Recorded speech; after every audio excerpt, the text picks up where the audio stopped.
Bismillahirrahmanirrahim. Assalamualaikum warahmatullahi wabarakatuh. Alhamdulillah. Hamdan katsiran thayyiban mubarakan fihi kama yuhibbu rabbuna wa yarda. Asyhadu an la ilaha illallah wahdahu la syarikalah wa asyhadu anna Muhammadan abduhu wa rasuluh. Allahumma shalli wa sallim ala nabiyyina Muhammadin wa ala alihi wa ashabihi ajma'in. Amma ba'd. Pemirsa yang dirahmati Allah, alhamdulillah kembali kita diberikan Allah kesempatan, kekuatan, serta kemauan untuk melanjutkan kajian kita dalam pembahasan hadis-hadis yang berbicara tentang kemuliaan para sahabat Nabi Sallallahu Alaihi Wasallam yang diriwayatkan oleh Al-Imam Al-Bukhari rahimahullah di dalam kitab sahihnya. Pada kesempatan kali ini insyaallah kita masuk ke dalam bab yang baru, bab yang diberi judul oleh Al-Imam Al-Bukhari rahimahullah, Zikru Muawiyah radhiyallahu anhu.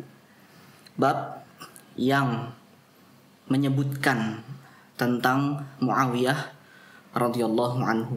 Muawiyah ibnu Abi Sufyan adalah salah satu sahabat Nabi yang memiliki banyak kemuliaan serta keutamaan. Namun di sini Al-Imam Al-Bukhari tidak menyebut kata manaqib, tidak menyebut kata fadilah. Manaqib yang artinya kemuliaan atau fadilah yang artinya keutamaan. Namun beliau hanya menyebut atau menamai judul babnya dengan Zikru Muawiyah, bab yang menyebutkan tentang Muawiyah radhiyallahu anhu. Al-Imam Ibnu Hajar Al-Asqalani rahimahullah menyampaikan bahwasannya hal ini bukan tanpa alasan disebutkan oleh Al-Imam Ibnu Hajar Al-Asqalani. Kata beliau, Al-Imam Al-Bukhari seolah-olah ingin menegaskan apa yang pernah disampaikan oleh guru beliau, yaitu Al-Imam Ishaq Ibnu Rahwiyah, bahwasanya Imam Ishaq pernah menyampaikan ada banyak hadis yang diriwayatkan yang berbicara tentang keutamaan atau kemuliaan seorang Muawiyah ibnu Abi Sufyan. Namun kebanyakan hadis-hadis ini tidak sahih. Kebanyakan hadis-hadis ini memiliki cacat di dalamnya. Di sini Al-Imam Al-Bukhari seolah-olah kembali mengingatkan hal itu, bahwasanya ada banyak hadis-hadis yang tidak sahih yang berbicara tentang kemuliaan seorang Muawiyah ibnu Abi Sufyan. Maka kemudian di sini Al-Imam Al-Bukhari hanya menggunakan kata-kata zikru Muawiyah, menyebutkan tentang Muawiyah, seolah-olah ingin kembali mengingatkan bahwasanya fadilah atau manaqib Muawiyah ibnu Abi Sufyan banyak diriwayatkan di dalam hadis-hadis yang marfu', tetapi hadis-hadis tersebut derajatnya tidak sahih. Adapun hadis-hadis yang ini pun tidak diriwayatkan langsung kepada Nabi Shallallahu Alaihi Wasallam. Artinya derajat hadis-hadis di dalam kitab Sahih Al-Bukhari yang menyebutkan tentang Muawiyah ibnu Abi Sufyan derajatnya bukan hadis yang marfu', tetapi hadis yang mauquf yang hanya sampai kepada sahabat Nabi Shallallahu Alaihi Wasallam, bukan dari kalam Nabi Shallallahu Alaihi Wasallam. Allahu a'lam bisawab. Muawiyah ibnu Abi Sufyan di sini disebutkan oleh Al-Imam Ibnu Hajar Al-Asqalani dalam kitabnya Fathul Bari. Nasab dari Muawiyah yaitu ibnu Abi Sufyan. Abi Sufyan nama aslinya Sakhar. Muawiyah ibnu Sakhar. Abu Sufyan juga diberikan laqab atau kunyah, menggunakan kunyah yang lain selain Abu Sufyan, yaitu Abu Hanzalah. Muawiyah ibnu Abi Sufyan ibnu Harb ibnu Umayyah ibnu Abdi Syams, keturunan dari Umayyah ibnu Abdi Syams radhiyallahu anhuma. Muawiyah sahabat, Abu Sufyan pun sahabat Nabi Sallallahu Alaihi Wasallam. Hanya saja Di sini disebutkan oleh Al-Imam Ibnu Hajar, aslama abawahu ba'dahu aslama qabla al-fathi. Muawiyah berislam atau memeluk Islam sebelum peristiwa Fathu Makkah, sedangkan kedua orang tuanya yaitu Abu Sufyan dan Hindun memeluk Islam setelah peristiwa Fathu Makkah. Sering kita dapati di dalam literatur sejarah peradaban Islam yang dulu banyak dipelajari di sekolah-sekolah, termasuk sekolah saya dulu, menceritakan bagaimana kondisi kekhalifahan Muawiyah. Bagaimana Muawiyah merebut tahta dari Hasan bin Ali. Bagaimana Muawiyah memusuhi Ali ibn Abi Thalib dan lain sebagainya. Sampai-sampai setelah membaca literatur tersebut, bisa jadi para pembaca memiliki kesimpulan bahwasanya Muawiyah ini adalah sosok yang tidak baik. Dari literatur atau dari bacaan-bacaan sejarah tersebut digambarkan seolah-olah Muawiyah adalah sosok yang tidak baik. Saya pun dulu beranggapan seperti itu. Tapi ternyata anggapan itu adalah tidak benar. Ini salah satu fungsi, salah satu faedah kenapa kita mempelajari manaqib atau kemuliaan para sahabat Nabi SAW, agar kita sadar, agar kita faham bahwasannya mereka para sahabat Nabi SAW memiliki apa yang tidak dimiliki oleh manusia-manusia setelah generasi mereka. Mereka memiliki kemuliaan dan keutamaan yang tidak dimiliki oleh generasi-generasi setelah mereka. Jadi apapun yang mereka lakukan, entah itu baik, entah itu tidak baik, meskipun di mata kita apa yang mereka lakukan itu tidak baik, seperti apa yang dilakukan oleh Muawiyah ketika beliau berperang atau memerangi Ali ibn Abi Thalib, menurut kita itu tidak baik. Tetapi sekelas Muawiyah, meskipun melakukan hal yang demikian, beliau sudah mendapatkan jaminan dari Nabi SAW, karena beliau termasuk di dalam sahabat yang dibela oleh Nabi dalam kalam beliau, la tasubbu ashabi, fawalladzi nafsi biyadihi, fawalladzi nafsu Muhammadin biyadihi, Lau anna ahadakum anfaqa mithla Uhudin zahaban ma balagha mudda ahadihim wala nasifahu. Jangan kalian mencela, menghina para sahabatku. Karena seandainya salah seorang di antara kita menginfakkan emas setinggi gunung Uhud, pahalanya tidak dapat mencapai ma balagha mudda ahadihim wala nasifahu, tidak dapat mencapai atau tidak dapat setara dengan pahala satu mud infak yang dikeluarkan oleh para sahabat, bahkan tidak mampu menyetarai atau tidak mampu menyamai pahala setengah mud dari infak mereka. Itu dari segi infak. Dari segi sedekah kita, infak kita yang kita keluarkan sebanyak apapun tidak akan mampu menyamai sedekahnya para sahabat. Belum lagi dari segi sholat, belum lagi dari segi bacaan Al-Quran, belum lagi dari segi perbuatan-perbuatan yang lain yang pernah dilakukan oleh para sahabat tetapi belum pernah dilakukan oleh kita. Dari berbagai segi ini, maka kita sebagai umat muslim yang hidup di akhir zaman ini sama sekali tidak layak untuk membicarakan keburukan-keburukan para sahabat, apalagi sampai terjerumus kepada perbuatan menghina, mencela atau merendahkan para sahabat Nabi SAW, termasuk di dalamnya Muawiyah ibnu Abi Sufyan radhiyallahu anhuma. Dalam bab ini Al-Imam Al-Bukhari meriwayatkan 3 hadis yang seperti yang saya sampaikan di awal tadi, derajatnya bukan hadis yang marfu', bukan hadis yang disandarkan kepada Nabi SAW, melainkan ini ketiga-tiganya adalah persaksian dari sahabat yang lain tentang keutamaan seorang Muawiyah ibnu Abi Sufyan.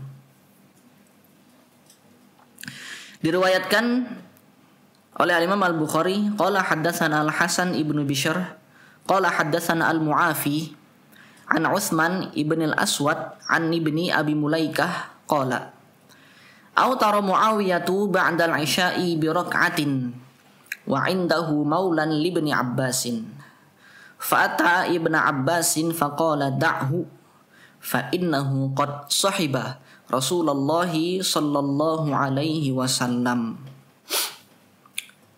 Langsung kita sambung dengan hadis yang kedua, karena hadis kedua masih berhubungan dengan hadis yang pertama, sama-sama hadis yang diriwayatkan oleh Ibnu Abbas. Hadis yang kedua masih diriwayatkan dari Ibnu Abi Mulaikah. Beliau berkata, qila li Ibnu Abbas, hal laka fi amiril mu'minin Muawiyata fa innahu ma awtara illa biwahidatin. Qala innahu faqih. Kedua hadis ini diriwayatkan oleh Ibnu Abbas radhiyallahu anhuma, dan ini adalah persaksian yang beliau ucapkan di masa kekhalifahan Muawiyah ibnu Abi Sufyan. Pada hadis yang pertama diceritakan bahwasannya salah seorang mantan budaknya Ibnu Abbas, yaitu bernama Quraib.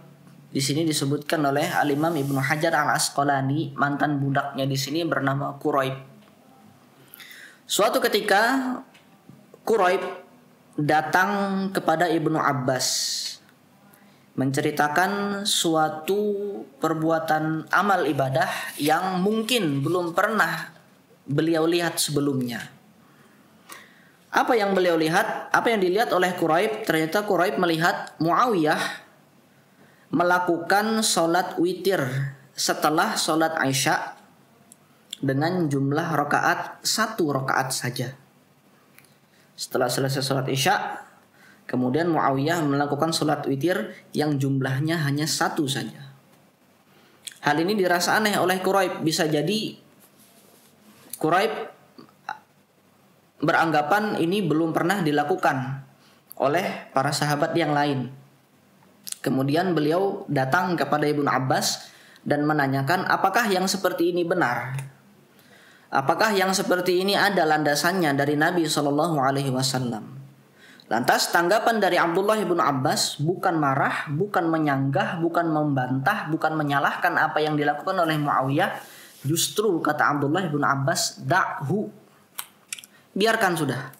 Fa innahu qad sahiba Rasulullah sallallahu alaihi wasallam, karena Muawiyah sudah menemani atau sudah menjadi sahabat Nabi sallallahu alaihi wasallam.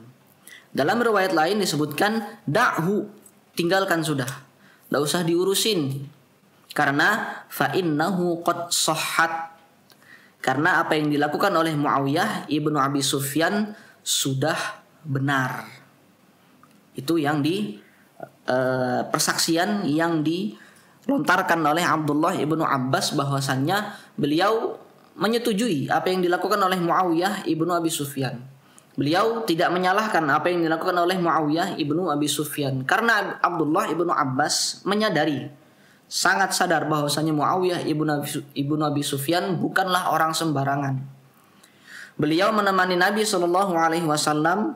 Beliau yang termasuk juga di dalam anggota panitia penulis wahyu. Beliau juga banyak waktunya dalam mengambil ilmu kepada Nabi Shallallahu Alaihi Wasallam. Artinya apa yang dilakukan oleh Muawiyah ibnu Abi Sufyan pasti ada landasannya, pasti ada sandarannya. Bukan sesuatu yang bid'ah, bukan sesuatu yang baru, yang tidak ada di zaman Nabi Shallallahu Alaihi Wasallam. Falam yaf'al syai'an illa bimustanadin. Ini ditafsirkan oleh Al-Imam Ibnu Hajar Al-Asqalani, bahwasannya ucapan Abdullah ibnu Abbas yang dimaksud adalah bahwasannya Muawiyah tidak melakukan sesuatu amal ibadah kecuali ada landasannya, kecuali ada sandarannya. Sangat jauh kemungkinannya kalau kita katakan Muawiyah melakukan suatu amalan bid'ah. Sangat jauh. Di sini Abdullah bin Abbas sudah mengakui apa yang dilakukan oleh Muawiyah pasti ada landasannya, termasuk witir dengan 1 rakaat ini saja. Dari sini juga sekaligus kita ambil faedah fikih bahwasanya boleh seseorang ketika melakukan sholat witir hanya melakukan 1 rakaat saja. Allahu a'lam bishawab. Kemudian hadis yang kedua ini ditegaskan lagi oleh Abdullah ibnu Abbas saat Quraib mendatangi beliau dan kemudian melaporkan apa yang disaksikan oleh Quraib. Dalam riwayat lain disebutkan bitu ma'a abi afwan. Dalam riwayat lain disebutkan, kalau tadi dari Quraib, tapi dari riwayat lain yang disebutkan oleh Al-Imam Ibnu Hajar di sini disebutkan dari anaknya Abdullah ibnu Abbas, yaitu yang bernama Ali. Ali bin Abdullah ibni Abbas. Jadi kejadian peristiwa di mana Muawiyah berwitir dengan hanya 1 rakaat saja ini disaksikan lebih dari 1 orang. Tidak hanya disaksikan oleh Quraib, melainkan disaksikan oleh orang lain selain Quraib, yaitu termasuk yang menyaksikan di sini adalah Ali bin Abdullah bin Abbas, anak dari Abdullah ibnu Abbas. Disebutkan riwayatnya, beliau berkata, bitu ma'a abi inda Muawiyah. Suatu ketika aku bermalam bersama dengan ayahku, bersama juga dengan Muawiyah. Fara'aituhu awtara bi rak'atin, dan aku melihat Muawiyah berwitir dengan 1 rakaat saja. Fazakatu dzalika li abi faqala ya bunayya huwa a'lam. Kejadian tersebut aku laporkan kepada ayahku. Kemudian tanggapan dari ayahku, yaitu tanggapan dari Abdullah bin Abbas, beliau berkata, wahai anakku, dia lebih faham, dia lebih tahu, dia lebih luas ilmunya. Kemudian kembali kepada hadis yang diriwayatkan oleh Al-Imam Al-Bukhari, juga sama, masih bercerita tentang persaksian Ibnu Abbas. Dalam situasi yang lain, dalam kesempatan yang lain, Abdullah ibnu Abbas menyatakan innahu faqih. Sesungguhnya Muawiyah adalah seorang yang faqih. Muawiyah adalah seorang yang memiliki kemampuan di dalam keilmuan. Artinya, apa yang dimiliki, apa yang dilakukan oleh Muawiyah bukanlah suatu kebid'ahan, bukanlah suatu kesalahan, melainkan itu semua apa yang dilakukan oleh Muawiyah diambil dari bekal keilmuan yang dimiliki oleh Muawiyah selama beliau bersama dengan Nabi Sallallahu Alaihi Wasallam. Allahu a'lam bishawab. Kemudian hadis yang ketiga, hadis ini bercerita tentang peristiwa yang lain, yaitu ketika Muawiyah ibnu Abi Sufyan menegur beberapa orang yang beliau temukan sedang melakukan sholat 2 rakaat atau sholat sunnah rawatib setelah sholat asar. Pada saat itu Muawiyah berkata, innakum latusalluna salatan laqad sahibna nabiyya sallallahu alaihi wasallam fama ra'ainahu yusalliha wa laqad naha anhuma, yakni ar-rak'ataini ba'dal asri. Suatu ketika Muawiyah menegur beberapa orang ini dengan mengatakan, sesungguhnya kalian sudah melakukan sebuah sholat, padahal kami, kata beliau, sudah bersama dengan Nabi Shallallahu Alaihi Wasallam, dan selama kebersamaan Nabi, selama kebersamaan kami dengan beliau, kami tidak pernah sama sekali melihat beliau melakukan sholat ini, melakukan sholat 2 rakaat setelah sholat asar. Bahkan walaqad naha anhuma, bahkan Nabi Shallallahu Alaihi Wasallam sudah melarang untuk melakukan sholat sunnah atau sholat rawatib setelah sholat asar, karena memang tidak ada petunjuknya sholat rawatib setelah asar. Dari sini seolah-olah Al-Imam Al-Bukhari ingin menyampaikan, kalau tadi ketika di hadis yang pertama dan kedua Muawiyah saat melakukan sholat witir 1 rakaat, bahkan bagi para beberapa ulama dari mazhab fikih menyatakan bahwasanya ini tidak benar, tidak ada landasannya dari Nabi Shallallahu Alaihi Wasallam. Bisa jadi ketika seseorang membaca, ketika seseorang menemui perbuatan ini dari Muawiyah ibnu Abi Sufyan, bisa jadi orang tersebut menuduh Muawiyah melakukan sebuah kebid'ahan. Bisa jadi orang tersebut menuduh Muawiyah melakukan sebuah kebid'ahan. Di sini ditegaskan oleh Al-Imam Al-Bukhari bahwasanya Muawiyah sangat anti dengan yang namanya bid'ah. Sangat anti dengan yang namanya perkara-perkara ibadah yang tidak pernah dilakukan oleh Nabi Shallallahu Alaihi Wasallam. Ini buktinya dalam hadis yang ketiga. Ketika Muawiyah melihat sekelompok orang yang melakukan sholat 2 rakaat atau sholat sunnah rawatib setelah sholat asar, beliau langsung menegur, beliau langsung mengingkari apa yang dilakukan oleh orang-orang tersebut. Artinya Muawiyah sangat jauh dari kebid'ahan. Muawiyah sangat hati-hati untuk melakukan suatu amal ibadah apabila tidak ada landasannya dari Nabi SAW. Artinya yang dilakukan Muawiyah saat beliau melakukan sholat 1 rakaat, sholat witir 1 rakaat, ini pasti ada landasannya dari Nabi Shallallahu Alaihi Wasallam, dan ini bukan suatu perkara yang bid'ah.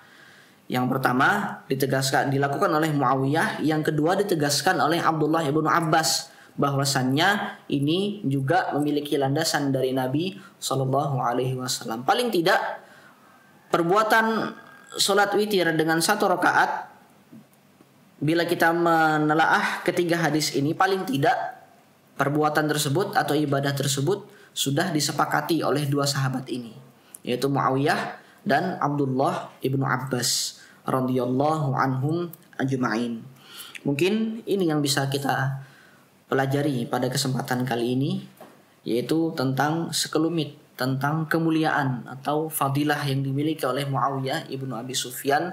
Bahwasanya saya tegaskan sekali lagi bahwasanya Muawiyah bukanlah sosok yang selama ini digambarkan seperti sosok yang tidak baik karena beliau memerangi Ali, karena beliau kemudian merebut kekuasaan dari Hasan bin Ali dan lain sebagainya. Itu semua memang sebuah kesalahan, tetapi kita sebagai umat muslim yang hidup di akhir zaman, jauh setelah generasi para sahabat, sangat tidak layak untuk menggunjing para sahabat, sangat tidak layak untuk ngata-ngatain para sahabat, memberikan stigma yang negatif kepada para sahabat. Lantas bagaimana kesalahan-kesalahan tersebut? Buang kesalahan-kesalahan tersebut, tidak perlu kita bahas lebih dalam, tidak perlu kita bahas lebih lanjut, apalagi sampai terjerumus ke dalam perbuatan menghina, merendahkan atau mencela para sahabat Nabi SAW. Ini sangat tidak layak dilakukan oleh kita yang hidup di zaman sekarang ini. Yang kita pelajari adalah kemuliaan-kemuliaan mereka, kebaikan-kebaikan mereka, yang mana kebaikan tersebut tidak dimiliki oleh generasi-generasi zaman sekarang. Jadi kita tidak perlu menceritakan atau tidak perlu membahas lebih lanjut tentang kesalahan-kesalahan mereka. Cukup kita sebutkan ada perbedaan pendapat antara Muawiyah dengan Ali, dan seperti itu tidak perlu kita terlalu dalam membahas kesalahan-kesalahan tersebut, karena ditakutkan saat kita terlalu dalam membahas kesalahan-kesalahan para sahabat, bisa jadi kita terjerumus kepada perbuatan mencela atau menghina para sahabat Nabi SAW. Na'udzubillah, semoga kita dilindungi oleh Allah agar tidak terjerumus kepada perkara-perkara tersebut. Subhanakallahumma bihamdik, asyhadu an la ilaha illa anta, astaghfiruka wa atubu ilaik. Sallallahu ala nabiyyina Muhammadin wa ala alihi wa ashabihi ajma'in. Assalamualaikum warahmatullahi wabarakatuh.